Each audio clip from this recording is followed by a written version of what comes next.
Saludos jóvenes, este es un video en el cual vamos a ir viendo las imágenes que van para su primer parcial y a ir destacando los elementos más importantes de las mismas. Entonces la primera imagen que vamos a ver es una imagen de la médula espinal. Específicamente, tengan pendiente que esta es una visión posterior de la médula espinal. Y como ustedes pueden darse cuenta, fíjense aquí donde pueden visualizar el ganglio de la raíz posterior.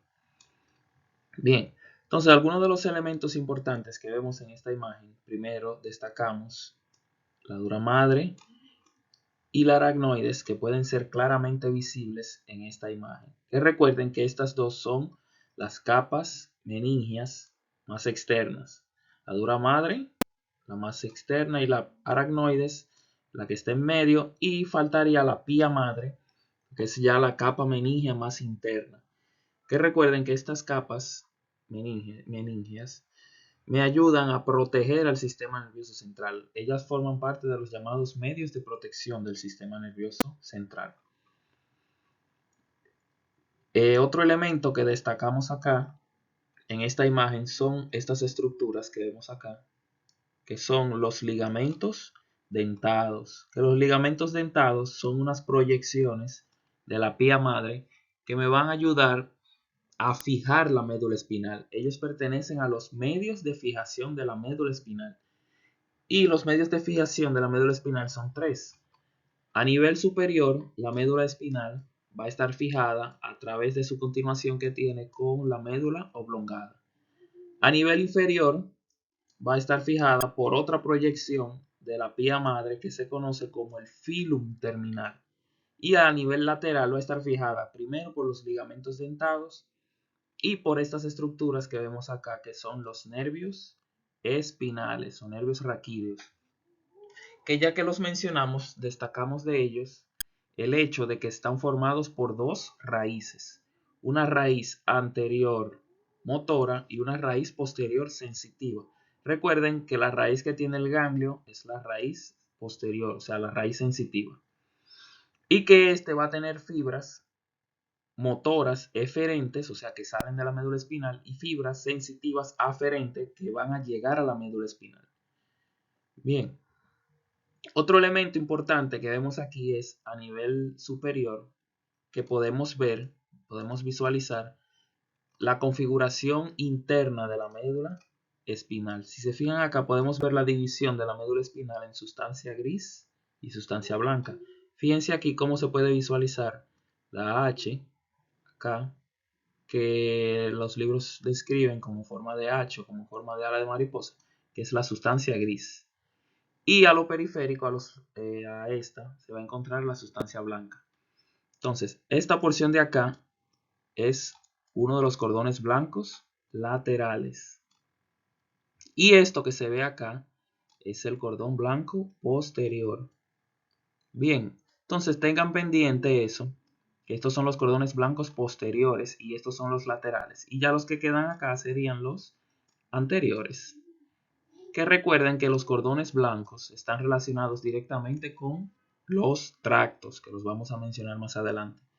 Por lo tanto, en esta imagen, como es una visión posterior de la médula espinal, esto que se ve acá atrás, acá, que es el surco medio posterior, a los lados de este vamos a tener los cordones blancos posteriores.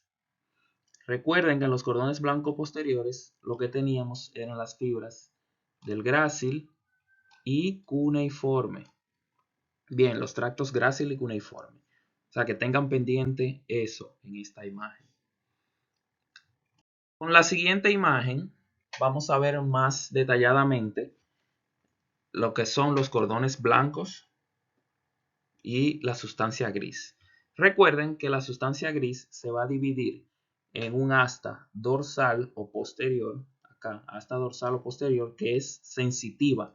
Fíjense cómo se relaciona con la raíz sensitiva del nervio espinal. Miren el ganglio aquí otra vez, el ganglio dorsal o ganglio de la raíz posterior. Y vamos a tener un asta gris anterior, que recuerden que se relaciona con la parte motora.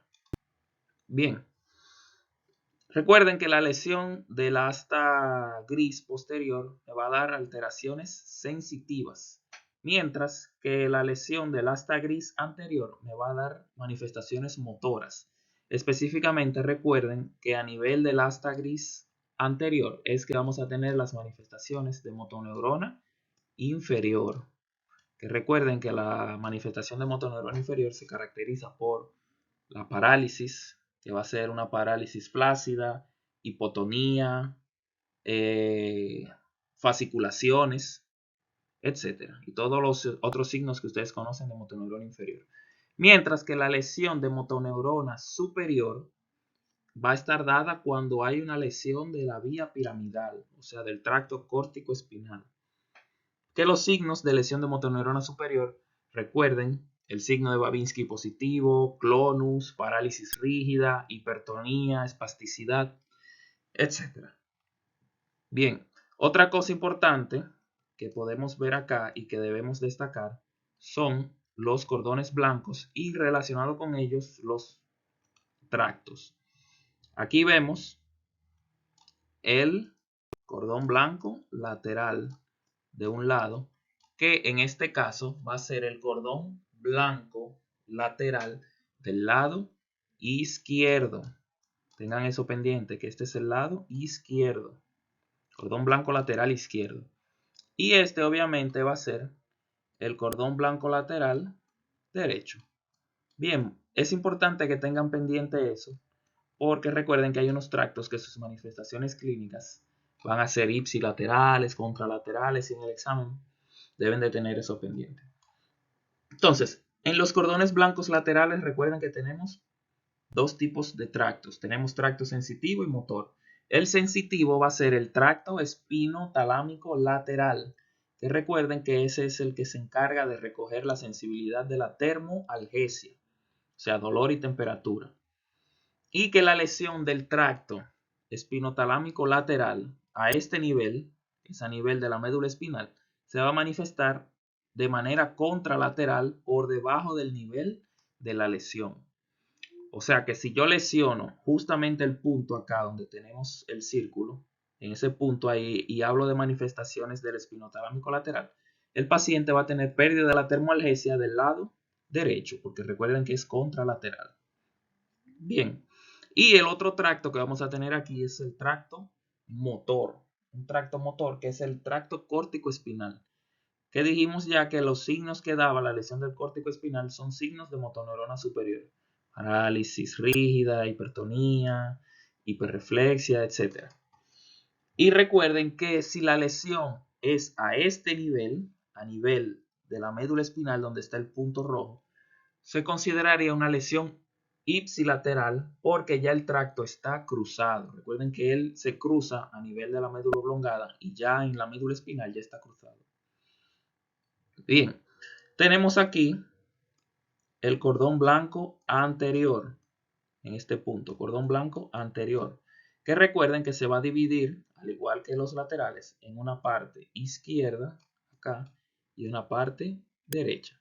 Y aquí vamos a tener el tracto espinotalámico anterior, que recuerden que el espinotalámico anterior se encarga de la transmisión de la sensibilidad para el tacto leve o tacto ligero y presión. Y al igual que el otro espinotalámico, el espinotalámico anterior y lateral, su manifestación es contralateral y por debajo del nivel de la lesión. Bien, deben de tener muy pendiente esos datos en esta imagen. Y recuerden que aunque aquí no se visualiza muy bien, pero acá atrás, por ahí atrás está el cordón blanco posterior.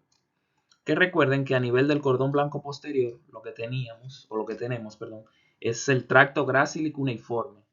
Que el gracil cuneiforme se va a encargar de la transmisión del tacto discriminativo, la propiocepción y la vibración.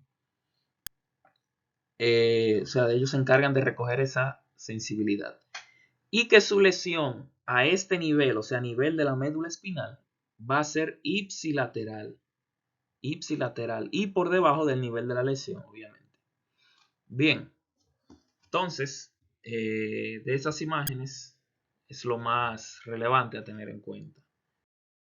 Entonces, continuando con la imagen ya de tallo encefálico, vamos a destacar primero las tres porciones del tallo encefálico. Y hay una pequeña forma de identificar cuál porción es cuál. Por ejemplo, tomamos como referencia acá al nervio troclear para hacer la división entre esta porción del tallo encefálico, que es el mesencéfalo. O sea, tomando el troclear como referencia de acá hacia arriba, se consideraría mesencéfalo. Bien, entonces del troclear hacia abajo tomamos todo esto hasta este punto acá, que es la estría medular o estrías medulares, estas que se ven acá.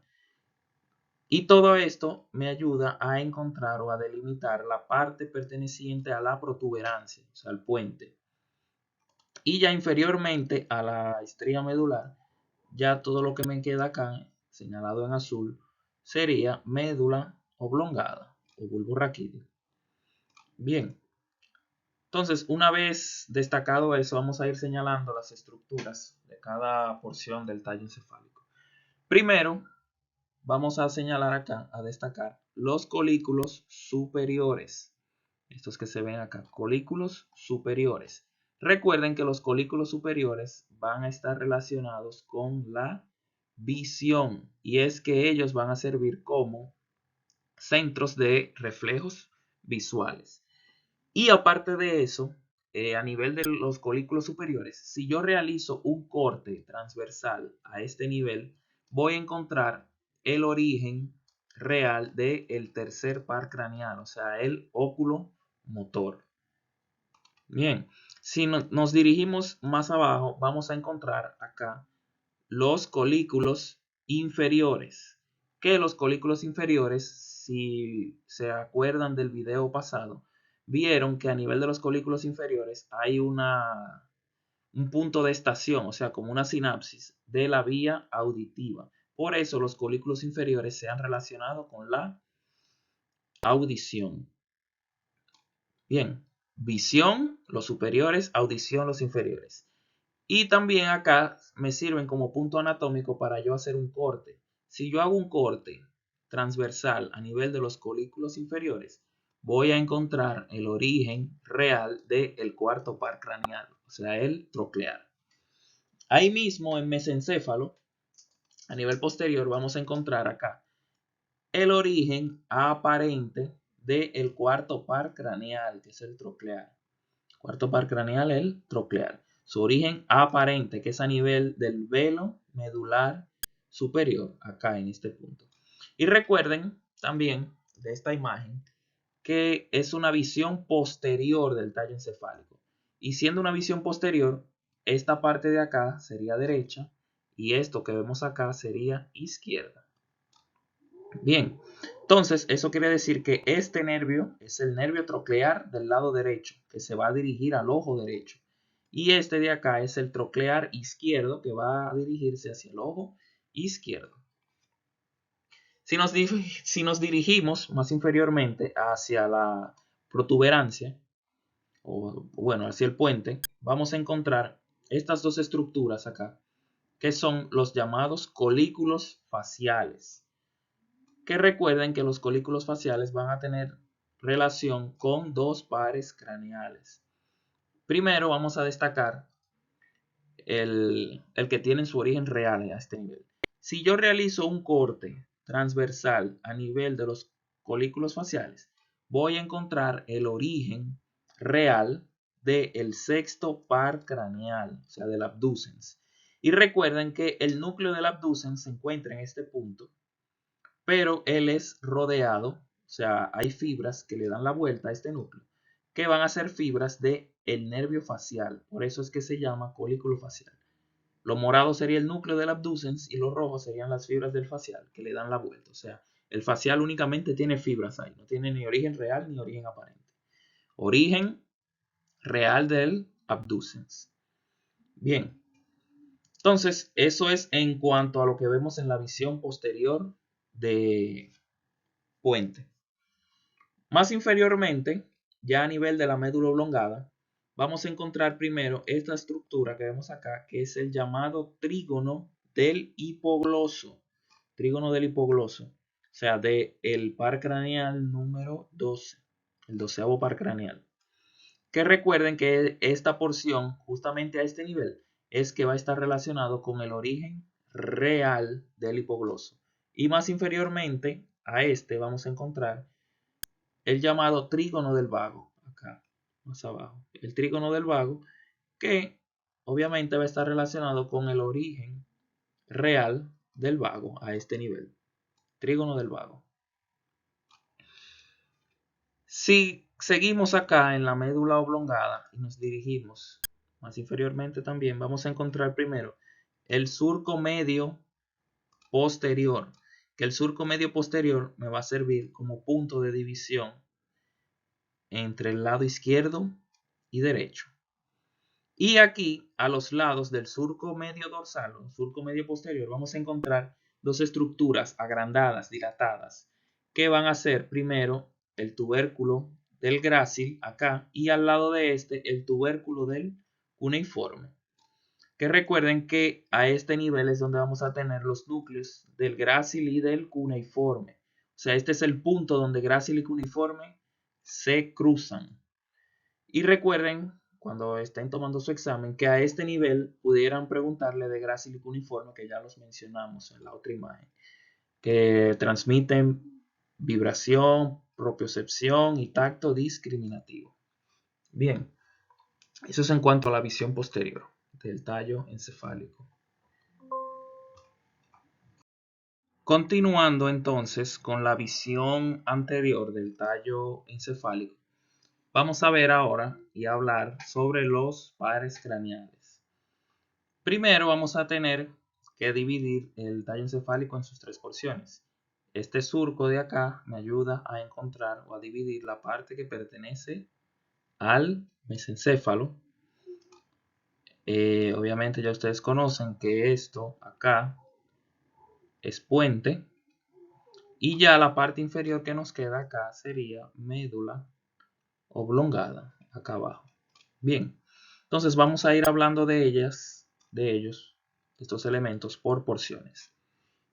Primero, a nivel del mesencéfalo, vamos a encontrar a los pedúnculos cerebrales, que estos pedúnculos cerebrales van a tener en medio una pequeña fosa, un pequeño espacio que se conoce como la fosa interpeduncular, que es este espacio que se ve acá. Fosa interpeduncular. Que la fosa interpeduncular me sirve como punto para yo encontrar el origen aparente del nervio oculomotor, el tercer par craneal. Ese nervio que se ve ahí emergiendo, acá en verde, ese es el oculomotor. Entonces recuerden del oculomotor que él se encarga de la movilización del ojo. Es el principal par craneal que mueve el ojo.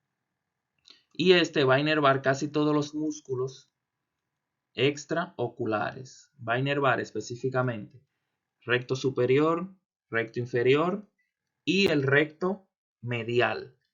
Y de los oblicuos va a inervar al oblicuo inferior. Eso es solamente oculomotor. Y de los músculos intrínsecos del ojo va a inervar el constrictor de la pupila y va a inervar el músculo ciliar. Bien, entonces una lesión del oculomotor pudiera presentar el paciente pérdida de la acomodación, pérdida del reflejo fotomotor y va a experimentar a nivel del ojo lo que se conoce como estrabismo, que va a ser específicamente un estrabismo externo. Y por consecuente al estrabismo externo, el paciente va a presentar también diplopía de tipo horizontal y pérdida de la mirada conjugada. Bien, eso es en cuanto a la lesión del oculomotor. Recuerden o tengan pendiente que en esta imagen, como es una visión anterior, esta parte de acá va a ser la parte derecha, mientras que esta parte de acá va a ser la parte izquierda. Bien, entonces el nervio que tenemos acá pintado en verde sería el oculomotor del lado izquierdo, por lo tanto las afectaciones se verían en el ojo izquierdo. Ahí mismo en el mesencéfalo vamos a tener el nervio que ya viene a nivel posterior, que recuerden que el troclear es el único par craneal que tiene su origen aparente a nivel posterior. Entonces, fíjense aquí cómo viene emergiendo el troclear, que es el cuarto par craneal. Entonces, el paciente que tiene una lesión del troclear, bueno, antes de hablar de la lesión, recuerden que el troclear inerva al músculo oblicuo superior. Bien, entonces un paciente con una lesión del troclear va a presentar una imposibilidad para mirar de manera adecuada. O sea, el ojo se dirige hacia adentro y hacia arriba. Y esto se conoce como mirada patética. Y esto va a provocar en el paciente que tenga una diplopía de tipo horizontal, que se va a manifestar en el paciente como una dificultad para leer o una dificultad también para bajar las escaleras. Y obviamente va a tener una pérdida de la mirada conjugada por lesión del troclear también. Otra cosa que no mencioné de la lesión del oculomotor, volviendo atrás, es que el paciente presenta también ptosis palpebral, porque el oculomotor inerva al músculo elevador del párpado superior. Bien, eso es en cuanto a lo que vemos acá arriba en mesencéfalo. Si bajamos acá al puente, vamos a ver que el puente en su centro va a tener un surco acá, que es el llamado surco de la arteria basilar, que va a estar dado obviamente por la arteria basilar. Reposa acá y deja esta pequeña impresión. Otro elemento importante, macroscópicamente hablando, va a ser el origen aparente del quinto par craneal, que es el trigémino, que va a ser específicamente en su cara anterolateral. Y recuerden que el trigémino es un par craneal mixto, o sea, tiene una parte sensitiva y una parte motora. La parte sensitiva es la que está más grande y coloreada, en este caso en amarillo. Y la parte motora va a estar dada únicamente por una pequeña rama, que es esta que se ve acá, pintada acá. Entonces recuerden que el trigémino va a inervar, va a dar la inervación sensitiva a la cara a través de sus tres ramas, B1 oftálmica, B2 maxilar y mandibular B3. Va a inervar también o va a dar la parte aferente del reflejo corneal, la vía aferente del reflejo corneal, o sea, la vía sensitiva. Y también en su parte motora va a dar inervación a los músculos de la masticación, que ustedes ya lo recuerdan, y a otros músculos más también, pero eso es ya de manera secundaria. Y también el trigémino va a dar sensibilidad a los 2/3 anteriores de la lengua, específicamente la sensibilidad general, o sea, para dolor y temperatura. Y un paciente con una lesión del trigémino va a tener afectación de todo esto que hemos mencionado. Va a tener pérdida de la vía aferente del reflejo corneal, insensibilidad en los 2/3 anteriores de la lengua para dolor y temperatura. Va a tener una desviación de la mandíbula por la alteración de los músculos de la masticación e insensibilidad de la cara. Bien, inferiormente, si seguimos descendiendo, vamos a encontrar acá un surco que me va a dividir puente de médula oblongada.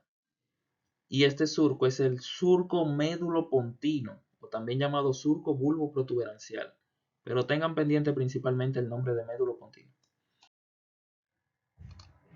A nivel de este surco, entonces, del surco médulo-pontino, vamos a tener el origen aparente de algunos pares craneales, que van a ser específicamente el sexto par craneal, el abducens, el séptimo par craneal, el facial, y el octavo par craneal, el vestíbulo coclear.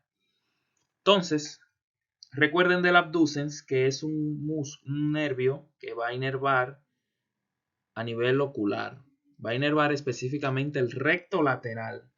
Y la lesión del abducens va a producir entonces pérdida de la mirada conjugada, porque el paciente va a tener un desvío interno del ojo, o sea, un estrabismo interno.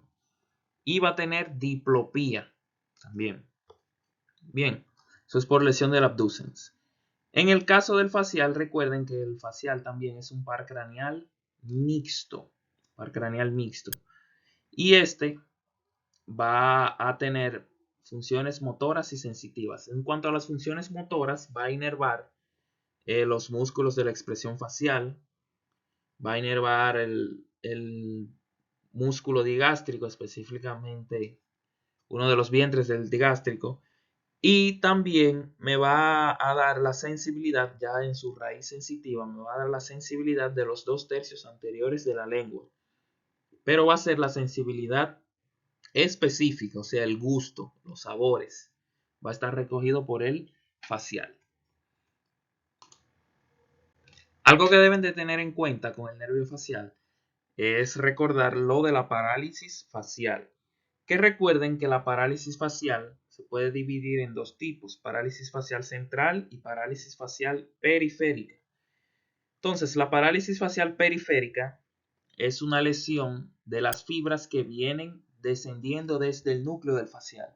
En el video de pares craneales pudimos ver más detalladamente lo de la parálisis facial. Pero recuerden que la parálisis facial periférica afecta la mitad completa de la hemicara, del mismo lado, o sea, de manera ipsilateral. Y el paciente con parálisis facial periférica va a tener dificultad para cerrar el ojo por lesión, por la poca inervación del orbicular del ojo. No va a poder arrugar la frente del mismo lado, o sea, ipsilateral. Y va a tener también una desviación de la comisura labial contralateral. Bien, entonces, pérdida de las arrugas de la frente ipsilateral, imposibilidad para cerrar el ojo ipsilateral y desviación contralateral de la comisura labial. Eso es en la parálisis facial periférica. En el caso de la parálisis facial central, son lesiones de las fibras que vienen antes del núcleo, o sea, que están antes del núcleo, que son las que vienen de la corteza al núcleo. Y recuerden que en la parálisis facial central se va a afectar únicamente un cuarto de la cara, la cuarta parte de la cara, o sea, dibujando un círculo acá, dividimos la cara en 4 partes. Únicamente la parálisis facial central va a afectar una cuarta parte de la cara. Entonces, digamos que estas son las cejas y los ojos. Es un dibujo así rápido para que lo tengan pendiente. Eso es en el caso de la central. Y recuerden que la mitad que va a estar afectada va a ser la mitad contralateral. O sea que si este es el lado izquierdo de la corteza, la afectación se va a ver en la parte derecha de la cara. Bien, entonces únicamente el paciente va a tener una desviación de la comisura labial, que en este caso, en la parálisis facial central, va a ser hacia el lado de la lesión, o sea, va a ser ipsilateral a la lesión. Bien, tengan eso pendiente. También la lesión del facial pudiera provocar en el paciente hiperacusia por un músculo, el músculo estapedio, que el músculo estapedio se encarga de insertarse a nivel del hueso estribo, a nivel del oído medio, y provocar una disminución del sonido que entra al oído. Entonces, si este músculo no está funcionando de manera adecuada, todo el sonido va a entrar sin ningún tipo de barrera que lo retarde, por decirlo de una forma, y va a producir en el paciente hiperacusia. Bien, entonces esas son algunas de las cosas más importantes del facial. Del vestíbulo coclear, recuerden que tiene dos componentes. Un componente vestibular que hace alusión al control de la estabilidad y la parte coclear que es para la audición. Entonces, el paciente con lesión del vestíbulo coclear, ¿qué pudiera presentar? Pudiera presentar vértigo, nistagmo, hipoacusia, pudiera presentar también, entre otras manifestaciones, pero esas son las principales: vértigo, nistagmo e hipoacusia. Si bajamos más, un poco más, hacia la médula oblongada ya, vamos a encontrar este surco, que es el surco medio anterior.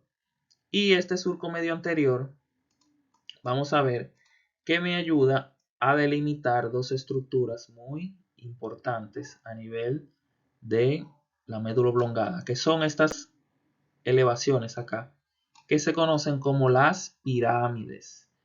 Las pirámides van a recibir ese nombre porque están relacionadas con la vía piramidal, o sea, el tracto córtico espinal.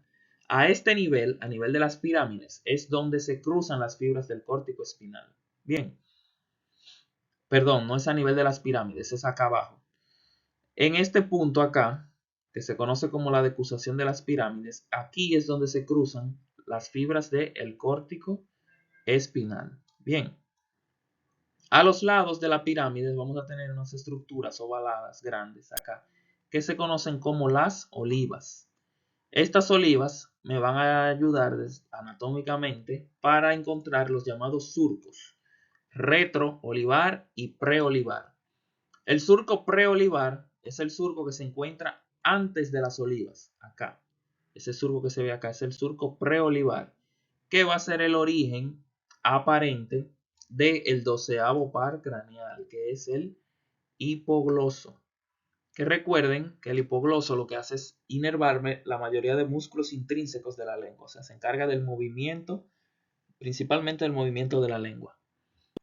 Bien, también vamos a tener otro surco, que es el surco retroolivar o posolivar, acá, que está detrás de las olivas.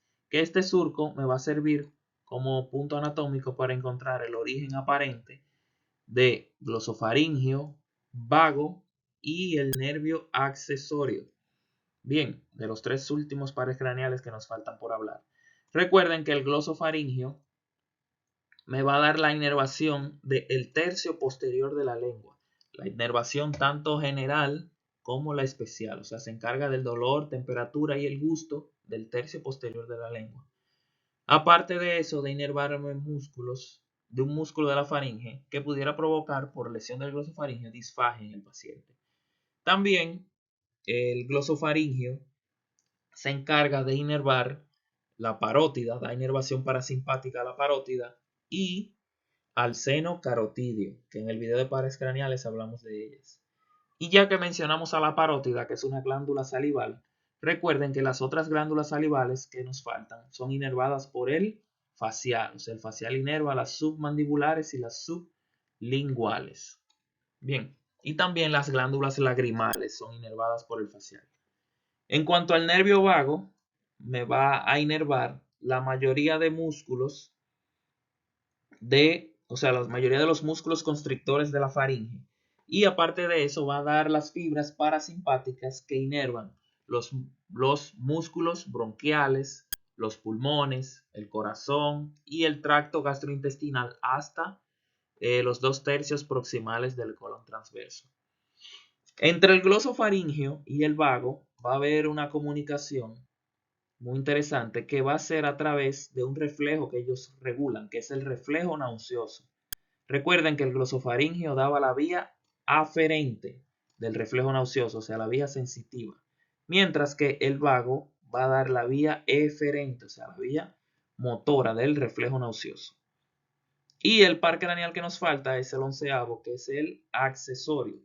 Recuerden que el accesorio va a inervar dos músculos, que van a ser el músculo esternocleidomastoideo y el músculo trapecio. Y recuerden las funciones de esto. El trapecio eleva el hombro de manera ipsilateral, mientras que el esternocleidomastoideo gira la cabeza hacia el lado contrario. Bien, y en el video de pares craneales ustedes tienen una tabla que les resume de manera muy interesante la lesión del accesorio.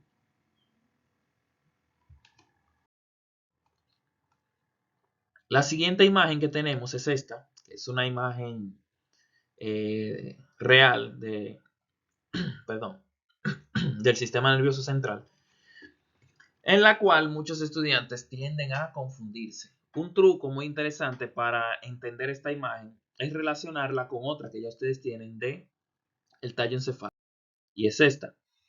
Si tomamos esta imagen de la visión anterior del tallo encefálico, vamos a ver que se relaciona mucho con esta.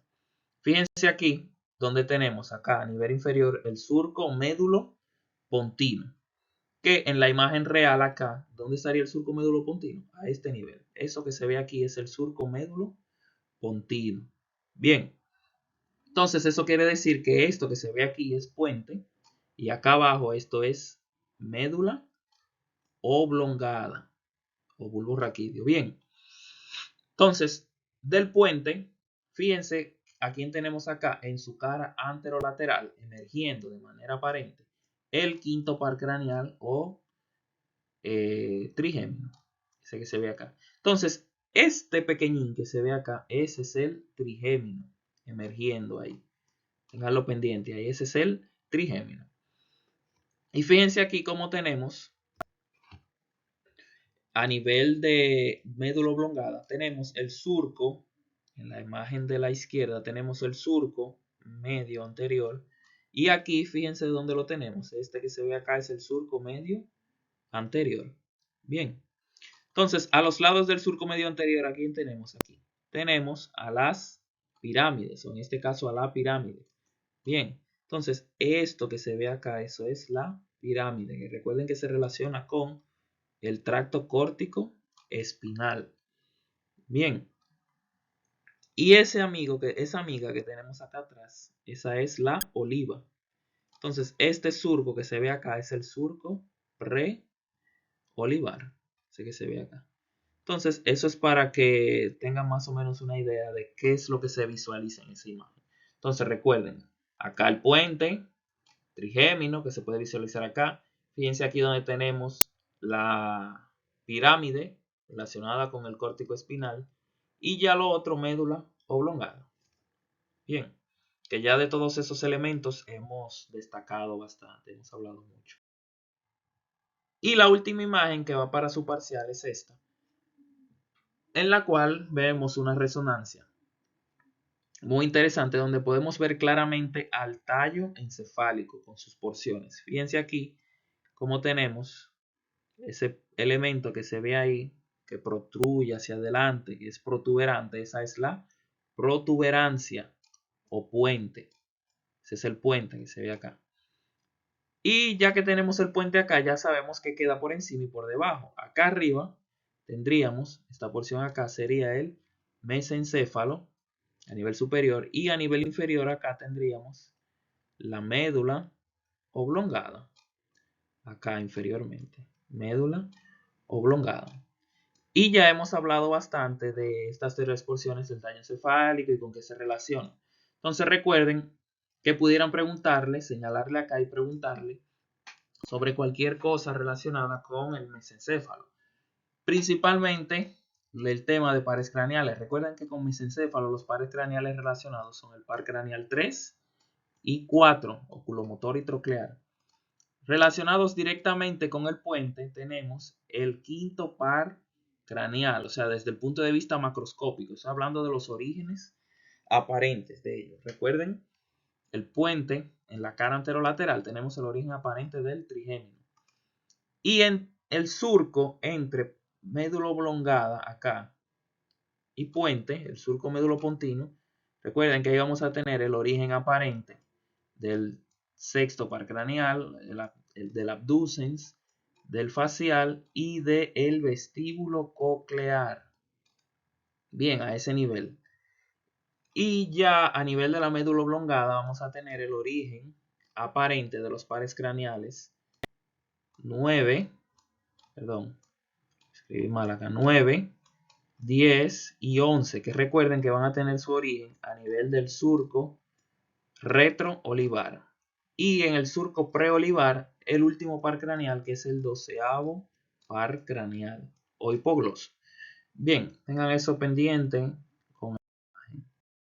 Entonces, espero que el video les sea de mucha ayuda y que puedan conseguir el objetivo principal que ustedes tienen, que es aprobar su examen con una buena calificación. Y yo confío en que sí, que va a ser así, que van a tener una buena calificación. Y recuerde que como buenos estudiantes que ustedes son, se van a repasar sus temas de su libro.